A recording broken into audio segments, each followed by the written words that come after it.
नमस्कार मित्रांनो, स्वागत आहे तुमचं छोट्या आमच्या मिनी ब्लॉग मध्ये. तर मित्रांनो, आम्ही रात्री 1 वाजता उज्जैनला जाण्यासाठी निघलो होतो. तर आता आम्ही रस्त्यात आहोत. आमचे सर्व मित्र झोपलेले आहेत. तर आता आम्ही MP बॉर्डर पास केलेली आहे.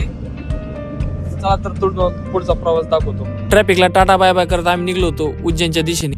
मित्रांनो, तुम्ही याला ओळखत असताना पहा कसा ब्रश करतो. मित्रांनो, त्यानंतर आम्ही निघलो होतो उज्जैनच्या दिशेने.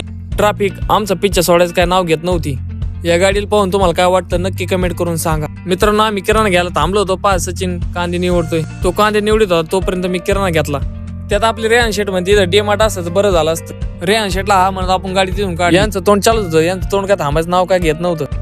मित्रांनो, उज्जैन फक्त आता 16 किलोमीटर राहिलो होतं. यांची पेरी खाऊन झाली नाही तर यांनी लगेच परत चकना घेतला. जसे जसे उज्जैन नगरीचे बोर्ड दिसत होते तसे तसे आमच्या मनाची एक सेटिंग वाढत चालली होती. मॅडमला नमस्कार करून आम्ही उज्जैन शहरात एंट्री केली होती. फायनली मित्रांनो, सर्व गोष्टींना टाटा बाय बाय करता आम्ही उज्जैन नगरीत पोहोचलो होतो. पाहू शकता मित्रांनो, आपण महामृत्यूंच्या द्वाराला पोहोचलो. कशी वाटली तुम्हाला नवीन वर्षाची सुरुवात नक्की कमेंट मध्ये सांगा.